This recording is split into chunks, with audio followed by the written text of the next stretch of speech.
Nosso amigo e irmão Alisson vai estar trazendo aqui uma palavra para você nessa manhã.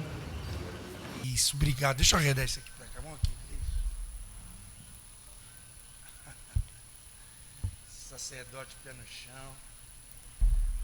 Ê, papai. Bom dia, meus irmãos. Glória a Deus. Conferência, fogo e fragrância. Ah, como tá bom, viu? Oh, meu irmão, como é bom a gente adorar esse Deus, né? Deus procura esses adoradores que realmente adoram o Espírito em verdade, que exalam esse bom perfume dele, né? Hoje eu queria continuar falando um pouquinho do que é essa adoração, né? Eu queria falar sobre as características dos adoradores. Quem são esses adoradores? Se a gente pegar a palavra de Deus, você vai ver que a Bíblia toda, ela fala sobre adoração.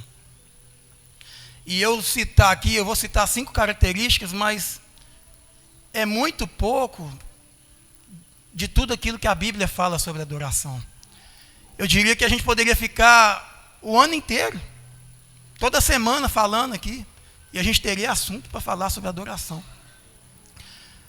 Mas eu peguei 5 características que estão lá no Salmo 40, ou Samuel, por gentileza, Salmo 40, versículo 1, para a gente falar um pouquinho sobre esses adoradores.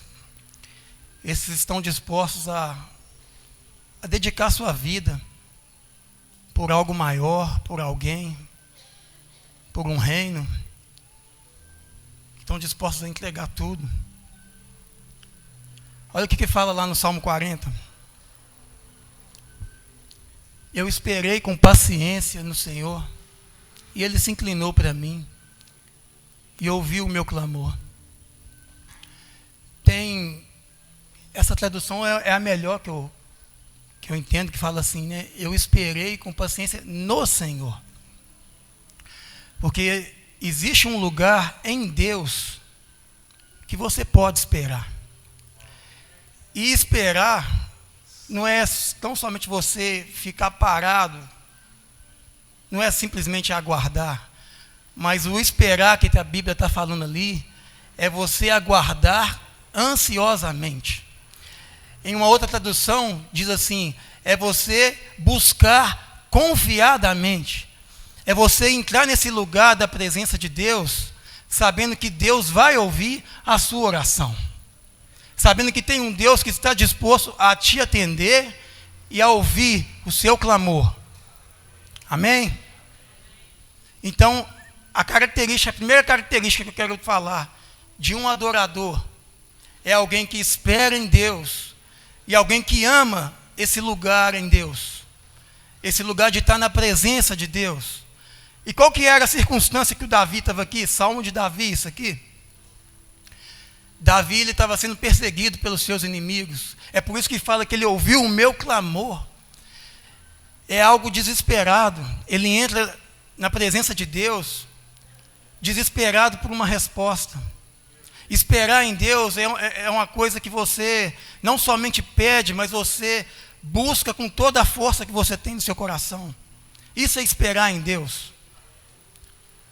Esperar com tudo que você tem.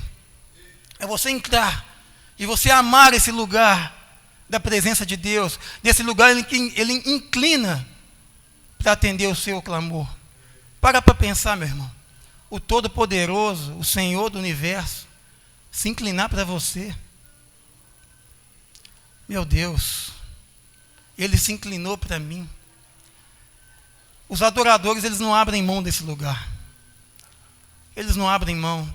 O Davi, lá no Salmo 27, ele fala assim, uma coisa eu peço ao Senhor, e eu a buscarei, que eu possa habitar na casa do Senhor todos os dias da minha vida, para contemplar a formosura do Senhor e habitar no seu templo. Uma coisa eu pedi. Se eu pudesse pedir uma coisa, eu pediria que eu pudesse estar todo dia na casa do Senhor. Olha a oração do Davi.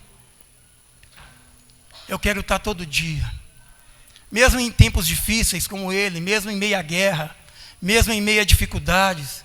Lá no Salmo 42 ele fala assim, por que está abatida, ó minha alma? E por que te perturbas dentro de mim? Espera em Deus, pois ainda o louvarei. Ele sabia que nesse lugar, todas as suas inquietações, todos os seus temores, todas as circunstâncias adversas, elas eram dissipadas. Na presença de Deus, meu irmão, tem refrigério para você. Na presença de Deus tem descanso. Na presença de Deus tem resposta para você. O adorador não abre mão desse lugar. Lá no Salmo 42 ainda, no início do Salmo, ele fala assim, como a corça suspira pelas correntes das águas, assim a minha alma suspira por ti, ó Deus. Quando eu estarei perante do Senhor e me verei na tua presença, como a corça anseia. Meu irmão, tem um pastor, o pastor Júlio, não sei quem conhece aqui, ele fala que a corça, estudando sobre a corça, ela exala um cheiro que atrai o predador dela, o inimigo dela. E ela anseia por essas águas, porque é a água que faz com que esse cheiro, ele seja dispersado, sabe? Quando você está dentro dessas águas, que é o Espírito Santo, quando você está dentro dessas águas, que é a presença de Deus, quando você está diante dele, o inimigo não pode te alcançar. O inimigo não pode te alcançar, ele não pode te atacar. Você está entendendo? O pastor tem falado aqui na conferência aqui, ele prepara uma mesa diante de mim, na presença dos meus inimigos. O inimigo só pode ver, ele não pode fazer nada. Amém? Então os adoradores são esses que amam estar nessa presença. E qual que é o papel do adorador? É atrair essa presença.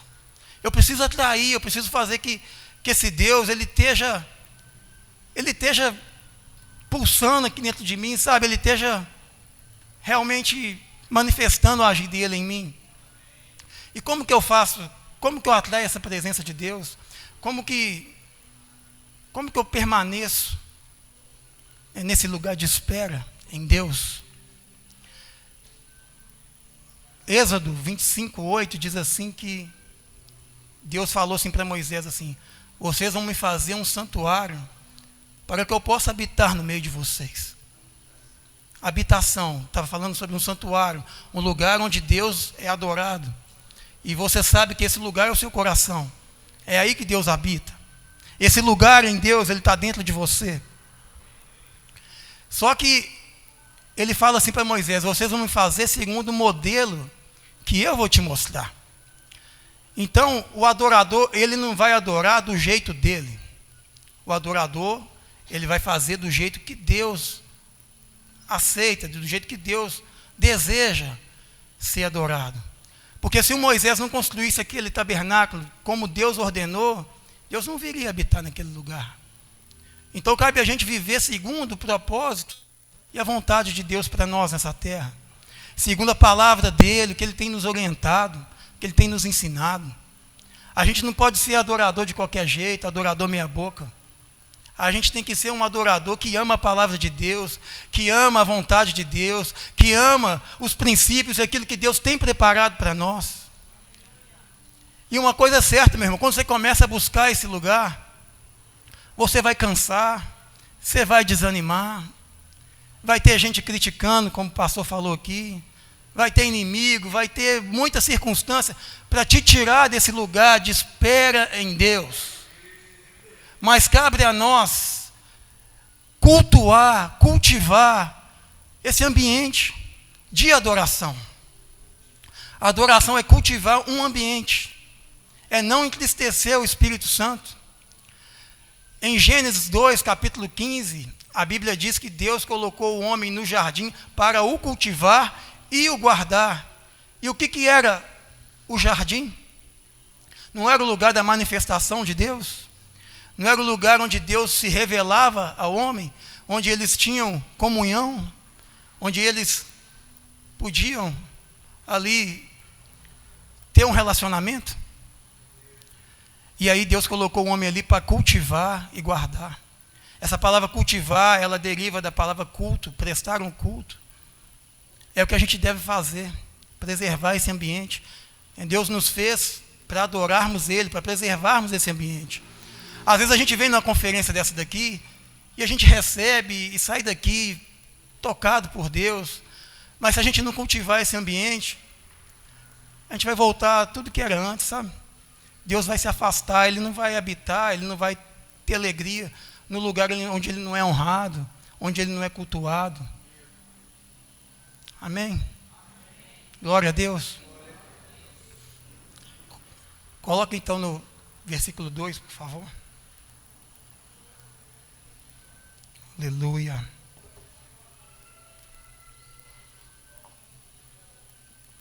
Oh, água com gás, hein? O nível está aumentando. Meu Deus. Versículo 2 do Salmo 40. Aleluia. Oh, Deus.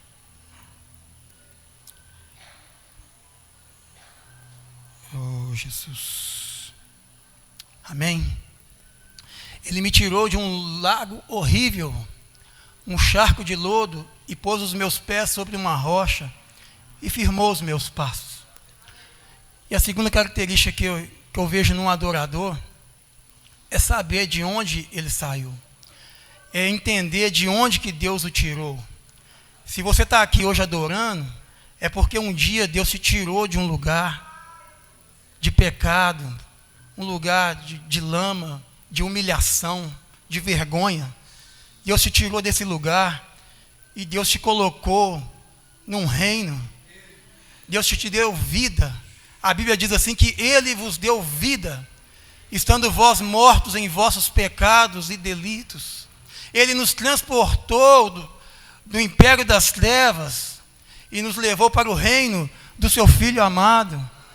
Nós somos resgatados, meu irmão. Amém? Oh, Deus!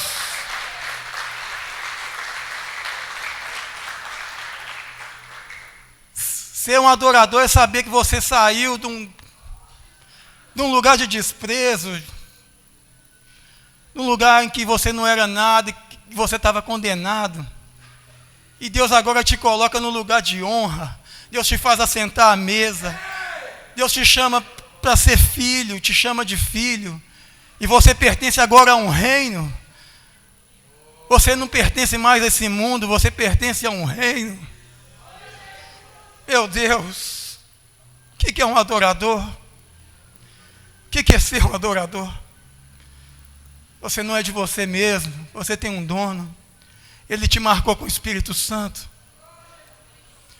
Oh Deus, oh Deus. E ele fala assim que Ele colocou os meus pés sobre uma rocha. Ele firmou os meus pés. Eu não preciso mais andar vacilante pela vida. Eu não preciso mais andar segundo o curso desse mundo. Eu não preciso mais andar cego pelas circunstâncias e pelo engano do pecado e do inimigo. Porque Deus abriu os meus olhos e firmou os meus pés sobre a rocha. Oh Deus!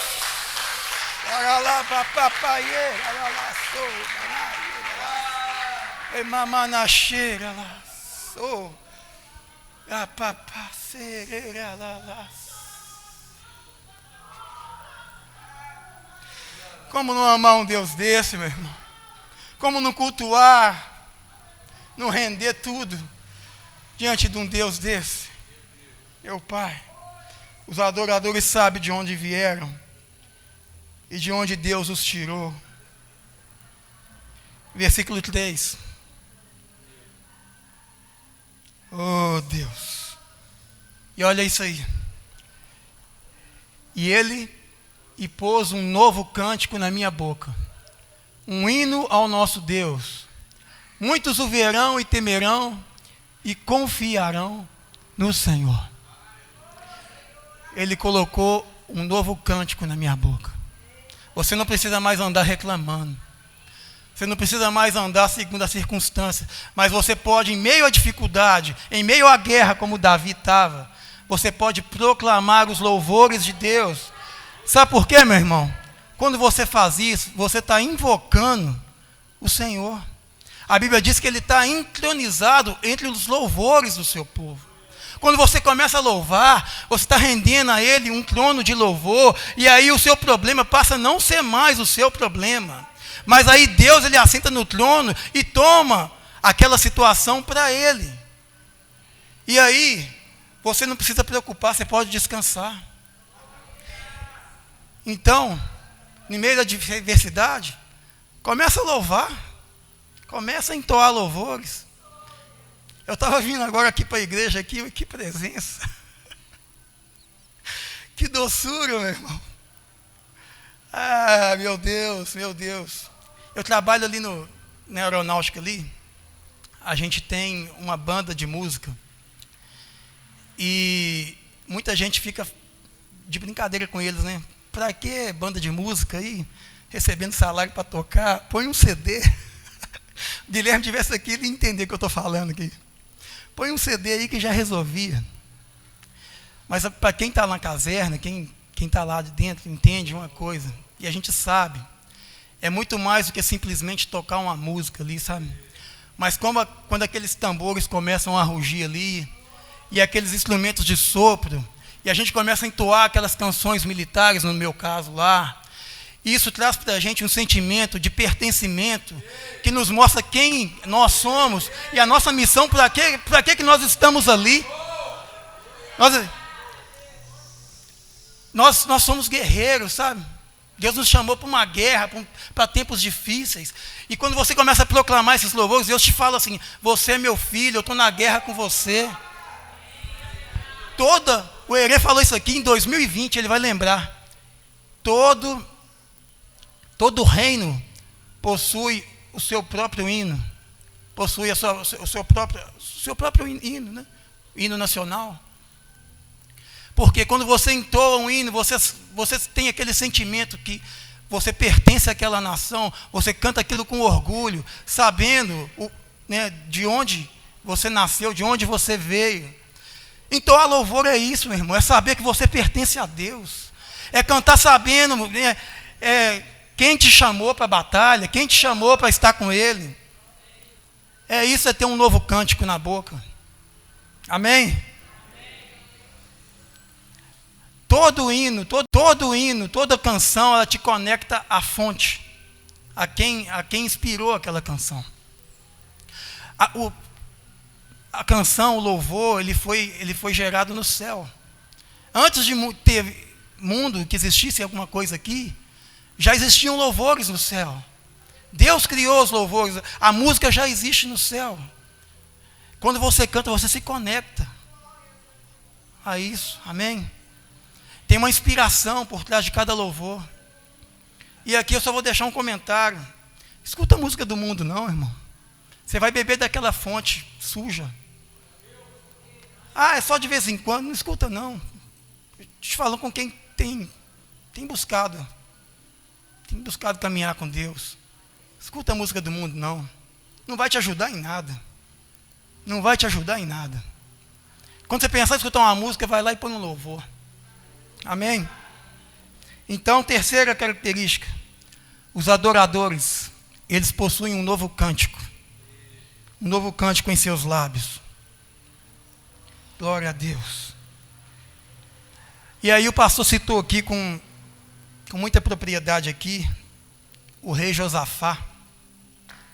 E eu ainda quero aqui um dia ainda falar só sobre a vida desse homem. Agora eu vou falar, só vou focar na adoração, mas tem tanta coisa aqui para a gente aprender com a vida desse Josafá, porque a Bíblia fala que estava vindo uma multidão, o inimigo se levantou e com força, para acabar com o povo de Deus. E chega para ele um servo, daquelas pessoas do reino ali, e fala com ele assim: ô Josafá, o inimigo, ele está vindo aí, e é uma multidão.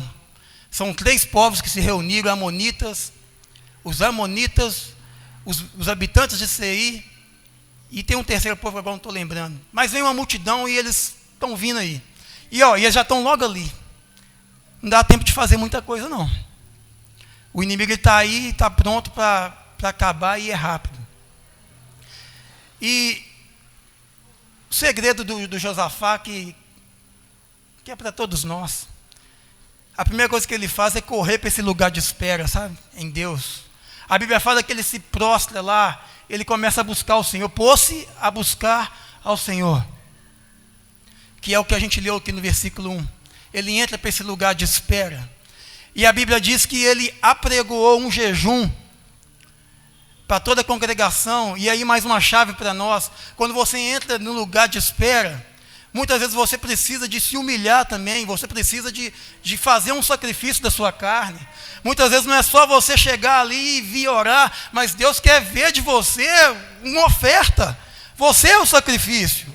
O que você pode oferecer para Deus?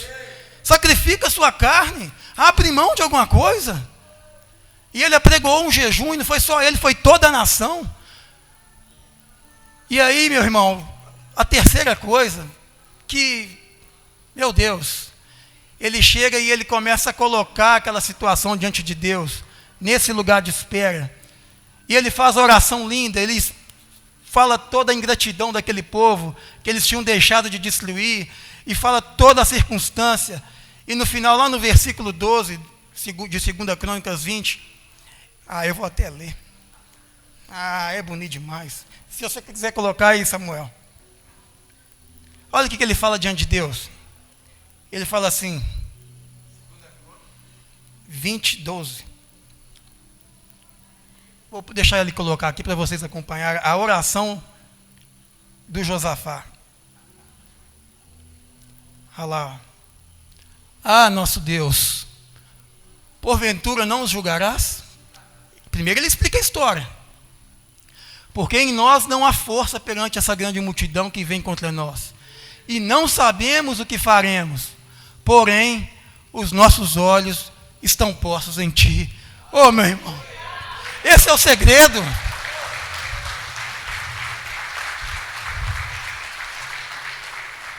Quando a gente entra nesse lugar de espera, o nosso olhar tem que estar fixo em Jesus.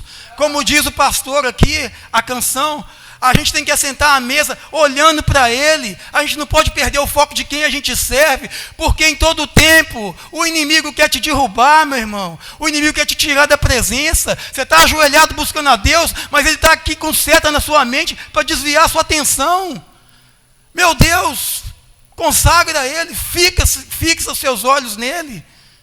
Fixa os seus olhos nele. E aí vem a questão do cântico.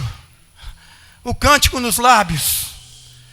A Bíblia diz que Deus vira para ele lá nesse lugar de espera e fala assim, você não precisa fazer nada não, Josafá, eu escutei a sua oração. E agora você vai só se posicionar. Você vai só ficar no lugar que eu estou falando para você estar. Porque é eu que vou fazer a obra. E aí sabe o que acontece, meu irmão? Deus coloca nele um campo, porque a Bíblia não fala que foi ele que mandou, que Deus mandou ele fazer, mas Deus coloca nele um cântico, e a Bíblia fala que à frente do exército, ele coloca os cantores para ir ministrando e louvando a Deus. E a Bíblia diz que eles cantavam assim: rendei graças ao Senhor, porque Ele é bom, e porque a sua misericórdia dura para sempre. Rendei graças ao Senhor porque Ele é bom e porque a sua misericórdia dura para sempre. Agora, uma multidão vindo na sua direção para te destruir, um inimigo furioso para acabar com você, e você coloca um exército de cantores na frente do exército, e você começa a cantar que Ele é bom e que a misericórdia dEle dura para sempre.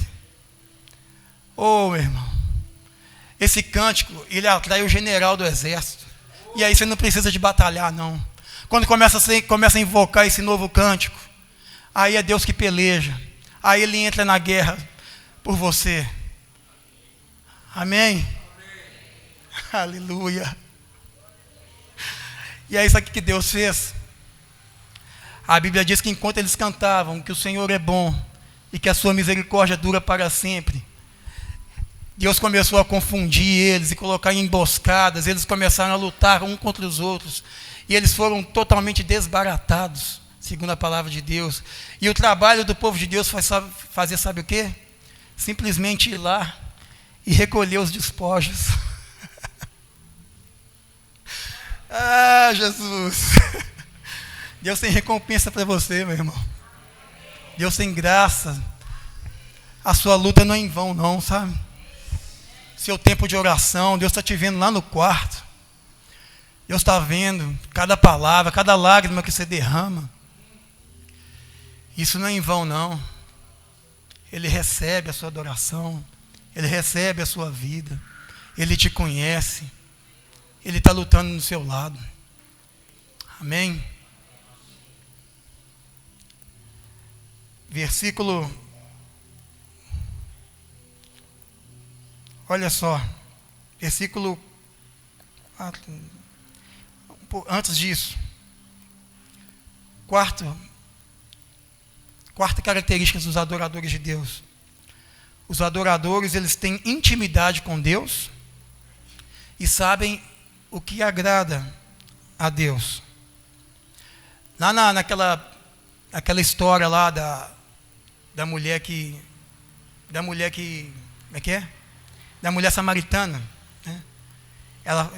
Jesus fala para ela assim, ensinando ela sobre adoração.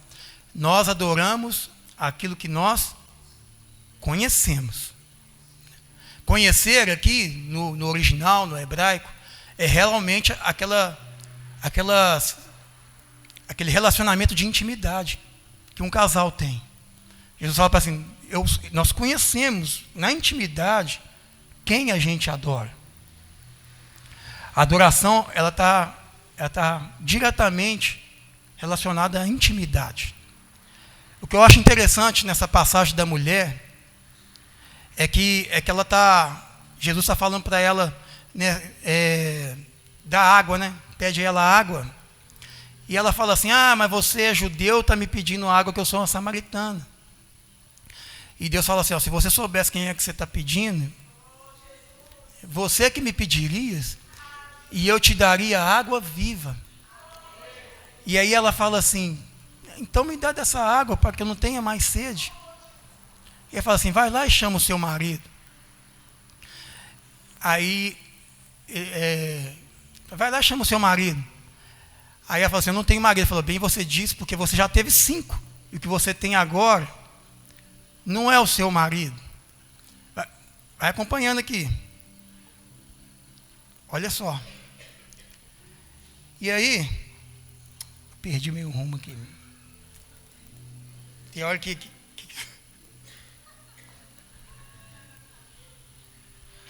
oh, Deus. O que você tem agora não é o seu marido.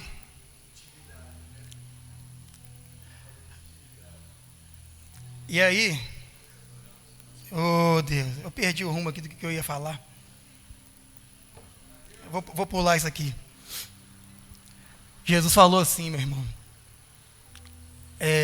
A vida eterna é conhecer Jesus. Sabe? É ter intimidade com Ele. Sabe? Jesus falou assim, nós adoramos o que nós conhecemos. A adoração, ela é uma reação a quem Deus é, sabe? Quanto mais eu conheço a Deus, mais eu adoro a Deus. Ela é uma reação, né?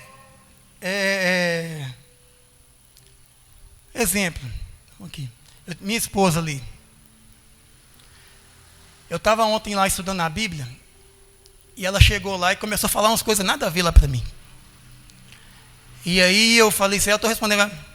Ela, já sei, você... Estou te atrapalhando aí, né? E saiu. Entendeu? A adoração é você conhecer a Deus, entendeu? Você conhecer a Deus. Eu perdi o rumo, estou te pelejando para lembrar aqui. Perdi meio o rumo aqui agora. Depois eu lembro. Vai no 6 aí, no versículo 6. Isso aí. Sacrifício e ofertas não quiseste, abriste os meus ouvidos. Holocaustos e ofertas pelo pecado não requeres. Então eu disse: eis aqui estou, no rolo do livro está escrito a meu respeito. Agrada-me em fazer a tua vontade, ó Deus meu. Dentro do meu coração está a sua lei.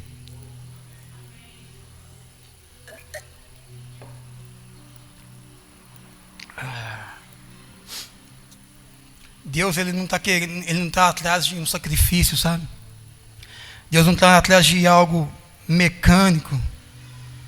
Deus, ele está querendo é o nosso coração, sabe?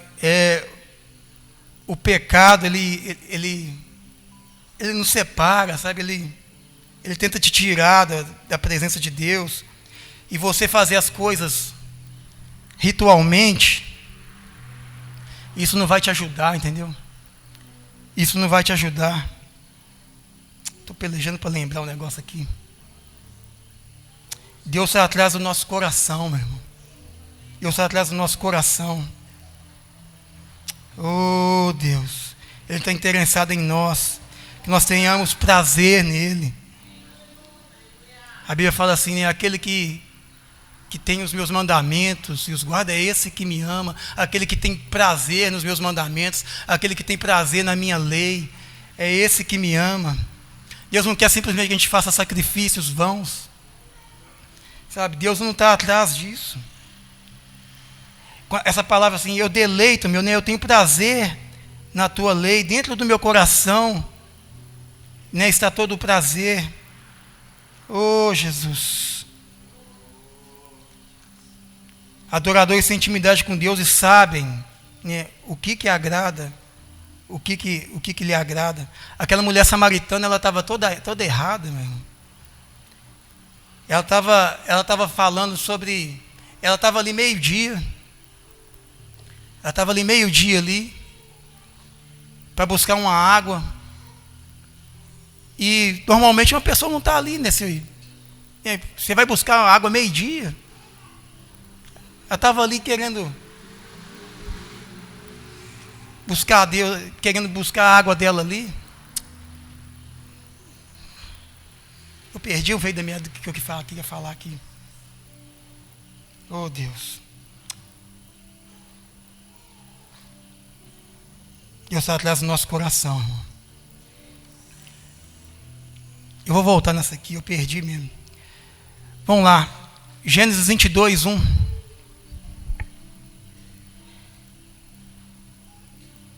Oh, Jesus. Adoradores são aqueles que sobem o monte de Deus para entregar o seu coração. Eles não entregam simplesmente a sua vida, eles não simplesmente fazem um ritual, mas eles entregam o seu coração, sua vida. Gênesis 22, 1. Olha isso.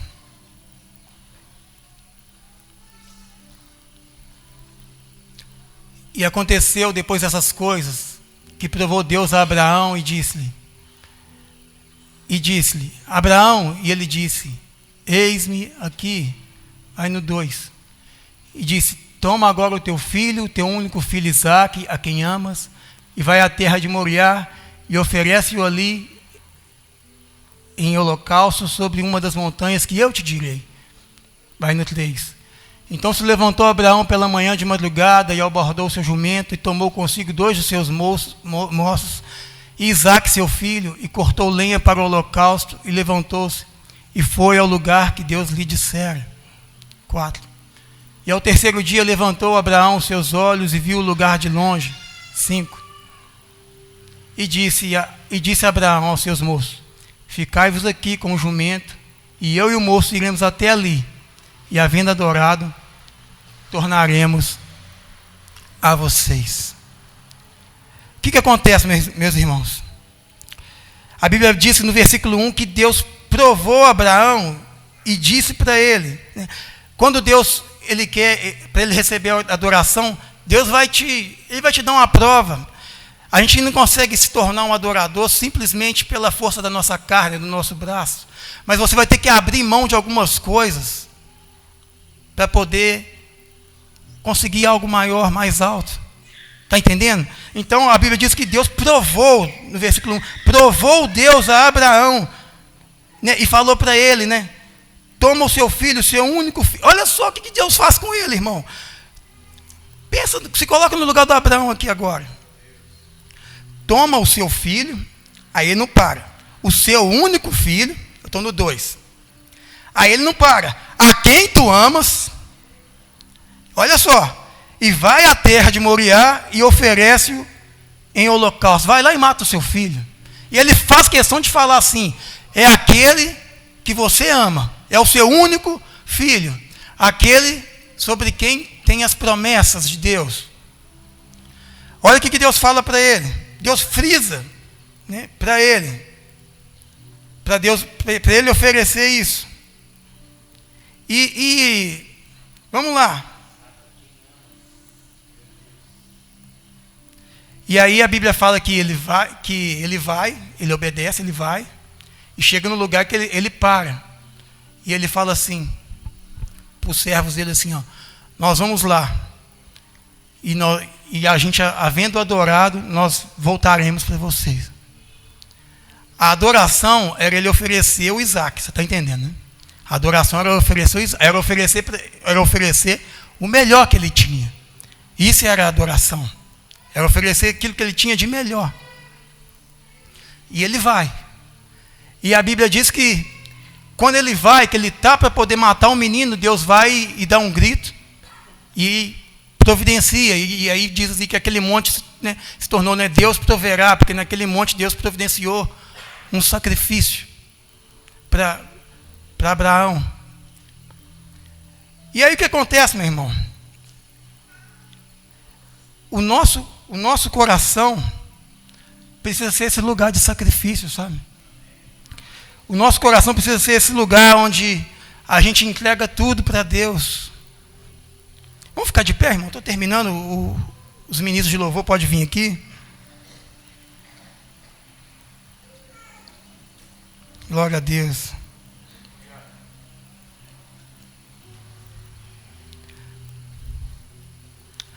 Adorar a Deus é você entregar tudo.